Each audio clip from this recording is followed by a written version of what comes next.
Is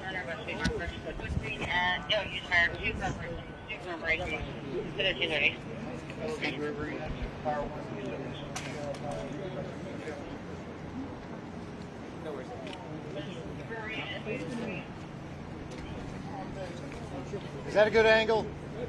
You guys, okay. And if we ask you questions too, you can still Just pretend we're not down here. Okay. I'll try not to stare into too many cameras. We can go ahead and get started. Just to give you some basic facts about what happened, we got the call at 12:03 that there was a motor vehicle accident on the bridge. Our crews responded, arrived at 12:06, so a 3-minute response time. They did find a pretty serious wreck that included 2 vehicles plus the semi. 2 vehicles were in pretty bad shape. The semi had actually was dangling off of the edge of the 2nd Street Bridge. There was one patient that was transported immediately from one of the other vehicles that got down to the hospital. We immediately set up for technical rescue because the driver of the semi was still inside the cab. She was talking to us. We were able to communicate with her, obviously shaken up, but she seemed to be stable. Took our crews approximately 40 minutes to set up a rope system, put somebody over the edge, rappel down to her, hook her up with a similar safety harness, and get her back out and to safety. And then she was transported just as a precautionary measure to the local hospital. All the credit goes to these folks right here. A couple of our other crews that were present have had to return to service, make sure they're taking care of the city. But this is our rescue company here, Truck 1, Engine 2, as well as Truck 2 down here at Floyd and Jeff that handled this technical rescue. They train for this type of stuff all the time. And I know that a lot of you got footage of it that went out, and you saw that these were some serious heroes here. This was some really professional, well-practiced, well-trained stuff. They got right out there, got right to her. Firefighter Bryce Carden was the one in the harness, got down to her. I'll go ahead and joke on him a little bit because this is probably one of the nicest, happiest guys that you'll ever want to meet in your life, and he is the exact right person to put down there to try to keep that patient calm and very cool and collected, to understand that she's in safe hands so that she doesn't panic, and to know that you've got trained professionals helping out, and they were able to get her back up here to safety. I'll take any questions that you folks have. Was she the only person in the cab? So she was the only person in the cab of the semi. As I mentioned, there were other vehicles involved in the accident. There was one other patient transported. This is going to be a pretty specific kind of rescue. Is that something you train on because you have the bridges here? It's not just the bridges, it's also the high rises. It's something called a pick-off, where you're going in to try to get somebody off of something else to then secure them and take them up. So yeah, they train for this type of stuff. This is very much a worst case scenario, kind of a crazy thing that you don't expect to actually have to do until you show up and you see it and you're like, oh my gosh, this is actually what we've talked about, and here we're ready for it. Was it just those 2 vehicles? How unique? This is a once in a career type of thing, unless somebody here has done this many times. No, this is extremely unique. Was it just those 2 vehicles involved for the person who was transported and the woman in the cab? Or, you know? There were 3 vehicles total, 3 vehicles, but one person in the other vehicle that was not injured, one person transported from another vehicle, and the semi. Can you talk to the hero? I'm sorry? Can you talk to the one hero of the all of them that's died? If you have some questions about technical rescue, we can get one of the captains up here to get into specifics. Thing to remember that this is absolutely a team effort that everybody did. That I don't know. That's turned over now to LMPD to handle the accident. That semi is still hanging over the edge right now, so they're going to have to clear that. LMPD and EMS were also on scene with us, doing an incredible job. The Kentucky Transportation Cabinet will also be inspecting that to make sure what kind of stability of the bridge and what kind of shape it's in. Have you ever trained on a bridge before like this? Absolutely. We train on bridges, we train on high rises, we train on cliff sides. Do you What's the see concern her of something traffic? breaking or shifting up there while... Absolutely, that's a serious concern. So the way that semi truck actually was dangling off the edge, it was essentially pinched onto the concrete as well as one of the bridge abutments that was holding it in place. So we're very concerned with the stabilization there to make sure that our people are safe. Obviously, we are willing to risk a lot to save a lot, and so yes, we will absolutely take that risk to get her out, but it was a constant concern that that truck could shift at any moment. How lucky was it that the part that she was in, the actual part of the truck, didn't fall in the river and detach from the It's extremely lucky. Not so much that it would detach from the trailer, but just that the entire truck didn't go into the river. The position that's in, some of your drone footage will show that better than what we can see from here. It's tremendously lucky that it didn't go over. How did you make the decision who was going to go over the side to get her? Was that somebody that you have designated to do that? We assign that every day. There's always somebody there ready to respond. So. Have you all seen more traffic on this bridge at all because it is untold, or do you know if that has anything to do with? That would be a question for the Transportation Cabinet or for LMPD. We just call whenever they ask for us. Do you know kind of how this happened right now? I mean, did it just go over the line? That's going to be up to the LMPD investigation. Again, that's going to be up to police and the Transportation Cabinet about how they can remove that safely. How proud are you of the guys related to this? These men and women make me so proud. And I've got to say, when I was standing on that bridge, watching what they were doing, my phone was blowing up from anything from Frankfurt, from around the country, to people talking about that. And to hear her relief when she came up on solid ground and knowing what an amazing job they did, that motivates the heck out of me every day. What did she say when you got her to safety? It wasn't really intelligible at that point. She held it together amazingly. I got to tell you, it was obvious she was shaken up. Obviously that she was scared. Firefighter Carden did an amazing job of keeping her calm. She held it together like a champ. But I will say, the second she hit solid ground, she was able to let those emotions go and just have that relief. And it's a pretty impressive thing.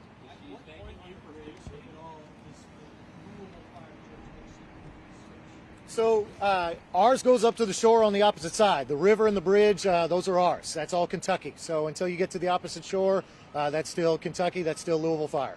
I know you gave us a timeline for when you all first responded. Do you know approximately how long she was dangling over the side? Approximately 45 to 50 minutes. So when she thanking you all profusely? I mean, how that? Oh, absolutely. Yeah, she was just obviously very nervous, wanted to get out of there, but very thankful. And just very grateful and relieved to be back on solid ground. Did she remain calm while she was in the? I did not hear anything about where she's from, but Did she remain calm, and how important is that for her to be calm? it's very important. She remained very calm. Like I said, she was a champ. She was a very brave woman. Not only that, here she is dangling over the edge. We're trying to get to her, but she not only remained calm, but you have to think about when they hook her up and get her into that harness. And, Firefighter Carden is helping to hold on to her, and, she's got the harness, got the ropes.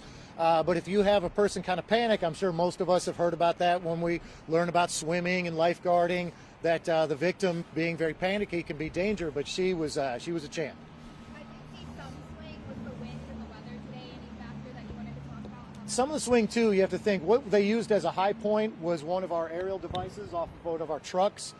So that's on a hydraulic ladder that's extended out there, and they're going to move a little bit. You see, the weather is obviously always going to contribute, but we respond whether it's 0 degrees or 100 degrees. So we understand when she got on the bridge safely in the Sprinter, she made some phone calls. What was that all about? I'm sure she was calling loved ones. I don't know, but I'm sure that very relieved, because anybody else who was watching the news might have recognized her truck, so I'm sure they were happy to hear from her. That I don't know. But was she in communication with you all before you got down? No, we were able to talk to her once we got to the bridge, and we were able to, we could see her, we could talk to her. It was a Cisco truck. I don't know what's inside. Was it full or empty? That I don't know. Who was Carden? Firefighter Carden? Firefighter Carden, wave to the camera. How you feeling, buddy? Feel good. I feel good. It all, like I was telling Chief, it all goes back to training. We've done this probably 100 times. We have good leaders that have taught us how to take care of this type of situation. I was not nervous at all going over the edge because I knew that they had me on the top side.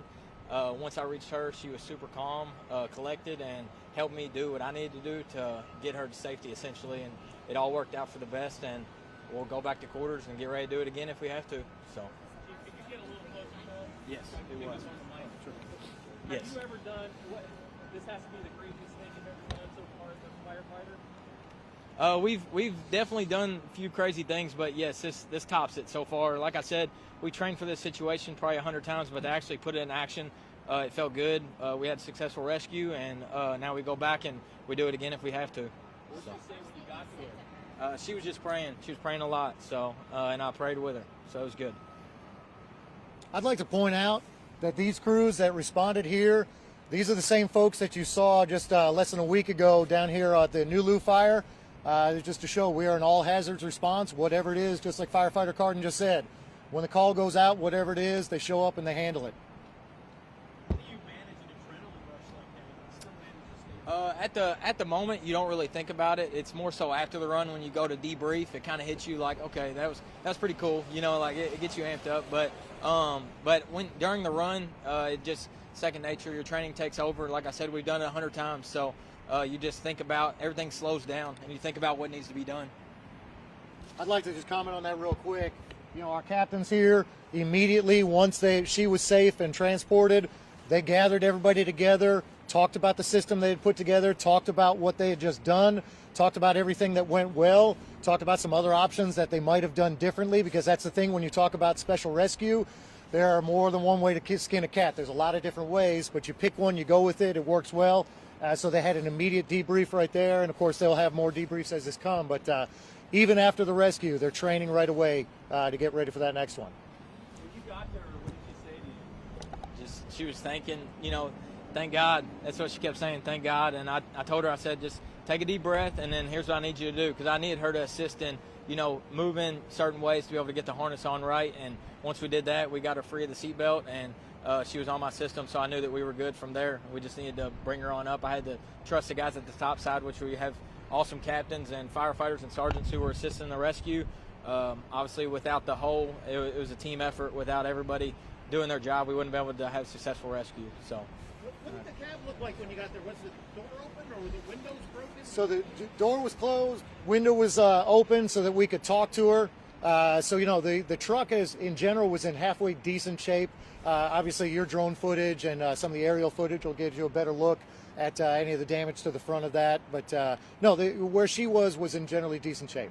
At what point were you able to determine that this was not a fatality, that you actually had a subject inside the cab? Immediately upon arrival, there was, as I mentioned in the accident, there was one other patient that was in much worse condition. So you had to immediately kind of split the companies that arrived to deal with the more serious injury, but then also start prepping for the very serious and very technical rescue. Was it a slow day until now? There are no slow days. How many people did you guys show up? Total number of firefighters on the scene? Approximately 30 firefighters on scene. But also don't want to forget that EMS was a part of this, as well as Metro Police. That I do not know. I know that they were transported immediately to room 9. Thank you. Are we good? Anything else you want to add that we didn't think to ask you? I think we covered it, but again, I just got to shout out again. The men and women of Louisville Fire, all hazards response, doesn't matter what it is, they show up, they do an amazing job every day. Can't thank them enough because they make it look good for the rest of us. Thank you. Sure, that would be firefighter Bryce Carden. CARDEN BRYCE. How long have you been a firefighter? almost 6 years. 6 years. Are you from Louisville? All right, thanks, folks.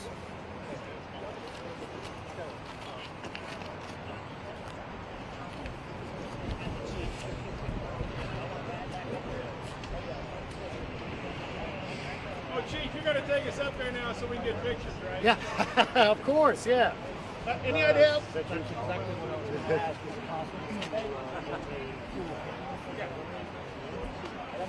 Just a second.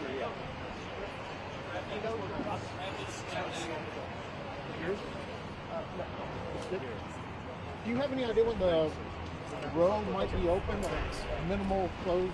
That I do not know. I mean, that should be up to Kentucky Transportation Cabinet because of any type of, there is some structural damage to the bridge. I would think it'd be closed for at least rush hour. Where'd he go? I can't tell who's that. Sorry. Dude, this goes for a month. 400.